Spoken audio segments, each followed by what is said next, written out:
శ్రీ గురుభ్యో నమ. నిత్యం భగవద్గీత చదువుకుంటూ ఉన్నాం.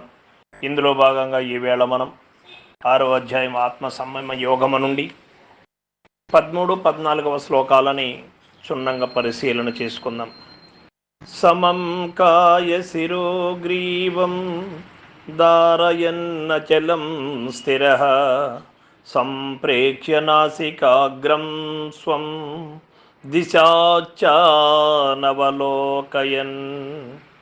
ప్రశాంతాత్మా విగతభీః బ్రహ్మచారి వ్రతే స్థితః మనస్సంయమ్య మచ్చిత్తో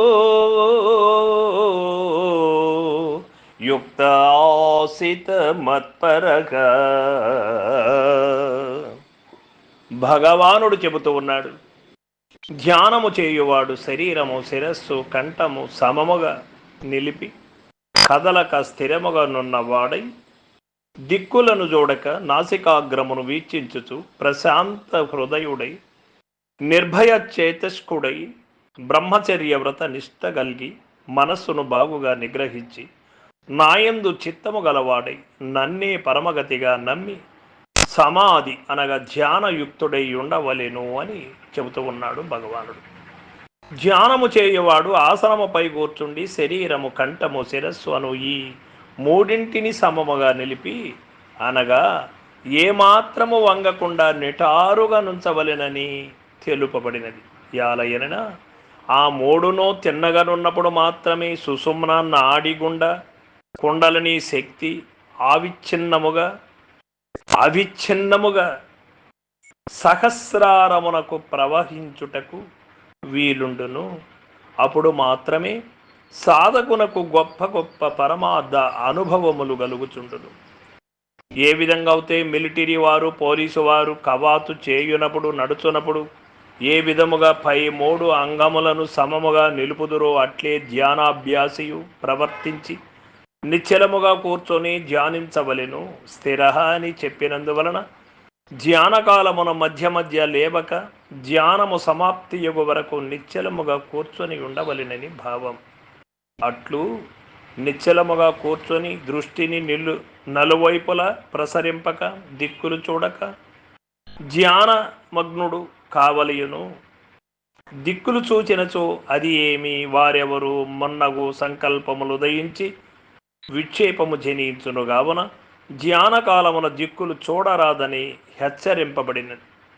ఈ ప్రకారముగా దృష్టిని బాహ్యము నుండి మరలించి ఇటునటు చెదరనీయక తన యొక్క నాసికాగ్రము ముక్కు కొనపై నిలిపి ధ్యానముపక్రమింపవలెనని దీనినే బోచరి ముద్ర అని కూడా మన వాళ్ళు అంటారు. అట్లు దృష్టిని ఆ చోట నిలిపిన ఎడల మనస్సు క్రమముగా నిశ్చలము కాగలదు. కొందరు దృష్టిని భ్రూమధ్యమున నిలుపుదురు, మరికొందరు హృదయ స్థానములను, కొందరు సహస్రారములను వారి వారి అనుకూలతను బట్టి ఆయా స్థానమును నిర్ణయించుకొనవచ్చును. ప్రారంభ దశలో కండ్లు పూర్తిగా తెరచిన దృశ్య వస్తువులు గోచరించునుగాన పూర్తిగా మూసినచో నిద్రవచ్చు ప్రమాదము కలదు. కావున అర్ధ మీలిత నేత్రుడై నాసికాగ్రాది స్థానములందు దృష్టిని నిలిపి ధ్యానించినచో ధ్యానము చక్కగా కొనసాగగలదు.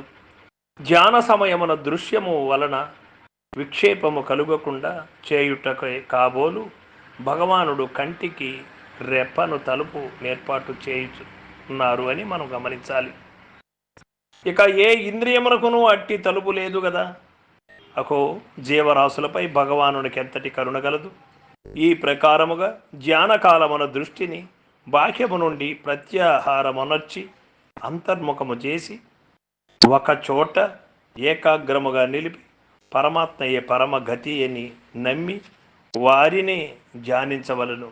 నాయందే మనసు నిలుపవలేను అనగా చిత్తముంచి నన్నే ధ్యానించవలెను అని ఇట శ్రీకృష్ణ పరమాత్మ నుడివిరి.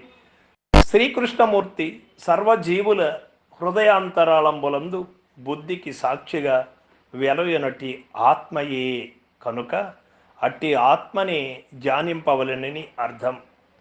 అట్లు ధ్యానించుటకు పూర్వము ధ్యాతకు 4 సలక్షణములుండవలెనని ఇట బోధింపబడినది. అవి ఏవి అనగా ప్రశాంత చిత్తత్వము, నిర్భయత్వము, బ్రహ్మచర్యవతము, మనస్సంయము.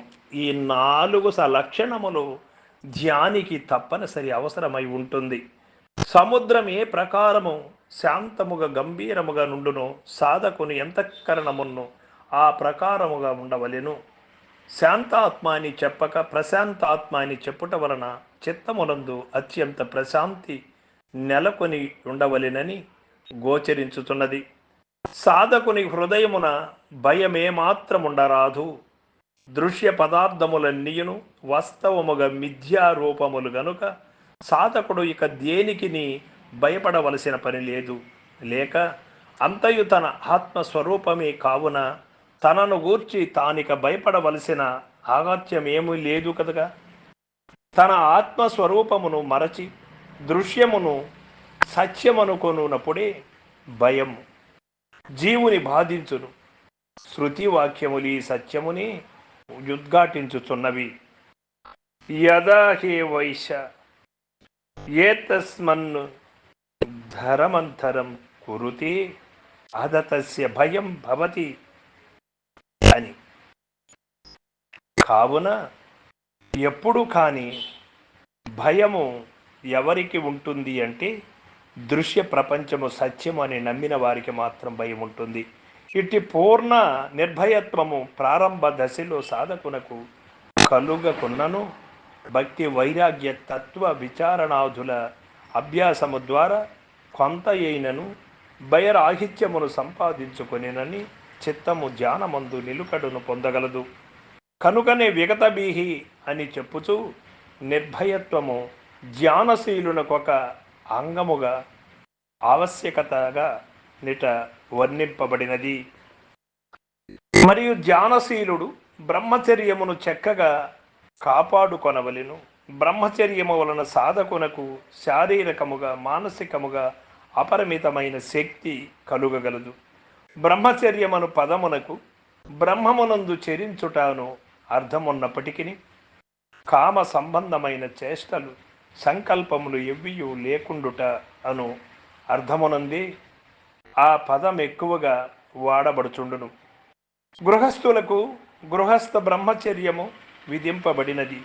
బ్రహ్మచర్యమును కేవలము శరీరమునకే పరిమితము చేయక మనోవాక్కులకు కూడా విస్తరింపజేసి ఏ విషయ సంకల్పమును మనస్సునందు జొరబడనీయక త్రికరణ శుద్ధిగా ఆ వ్రతమును పాలింపవలెను.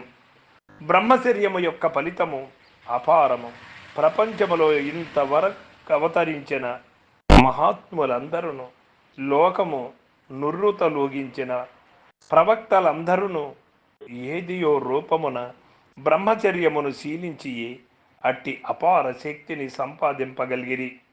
తైలము లేనిచో దీపమెట్లు వెలుగుదో అట్లే వీర్యము వ్యర్థమైపోయినచో జ్ఞానదీపమెన్నటికి వెలుగనేరదు. వీర్యమేవో ఓజస్సుగా పరిణమించి మెదడునకు తక్కిన అంగములకు పుష్టిని వికాసమును కలుగజేయును. ఎన్నియో బిందువుల రక్తము చేరి ఒక బిందువు వీర్యముగా తయారు అగును. కావున అది దేహమున సారతమగు వస్తువు. అట్టి అమూల్య వస్తువును విషయ భోగములందు వ్యర్థము చేయుట విజ్ఞులకు పాడిగాదు. దానిని ధ్యానమందే వినియోగించవలెను.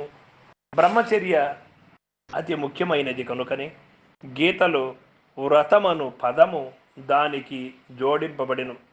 బ్రహ్మచారి వ్రతే స్థిత. దీనిని బట్టి ఇది సర్వోత్తమ సాధన అని స్పష్టమగుతున్నది. వ్రతము ఏ ప్రకారముగా శ్రద్ధతో అతి జాగరూకతతో నియమ పూర్వకముగా శీలించుదురో ఆ ప్రకారమే దీనిని అనుష్ఠించవలెనని ఆ వ్రత శబ్దము యొక్క భావం. కాబట్టి జ్ఞానశీలుడు వ్రత చూడమని యగు ఈ బ్రహ్మచర్యమును తప్పక ఆశ్రయించవలెను. ఈ ప్రకారముగా సాధకుడు చక్కని నియమములను పాటించి మనసును సంయమము చేసి ఆత్మయందే నెలకొల్పి ఆత్మధ్యానపరాయణుడై మెలగవలెను. మచ్చిత్త మత్పరః మున్నగు పదములచే ధ్యానయోగి ఇతరమగు దేనిని చింతింపక భగవంతుడి ఆత్మనే చింతించుచు భగవంతుని ఎందే మనస్సును లయమొనర్పవలెనని స్పష్టమగుతున్నది. ధ్యానము చేయువాడు ఆసనముపై ఎట్లు కూర్చొనుండవలెను అనగా శరీరము, కంఠము, శిరస్సు మూడింటిని సమ్మముగా నుంచి ఏమాత్రము వంగకుండా ఉండవలెను. పూర్తి యగు వరకు దృష్టిని ఎచ్చటనుంచవలెను అన్నప్పుడు నాసికముపై కానీ, భ్రూమధ్యముపై కానీ, శిరస్సుపై కానీ నీకు ఎక్కడ వీలవుతే, ఎక్కడ నీకు మనసు గురి కుదిరితే అక్కడ ఉంచుకోవచ్చును. సర్వం సద్గురు పాదార్పణమస్తు. జై గురుదేవ.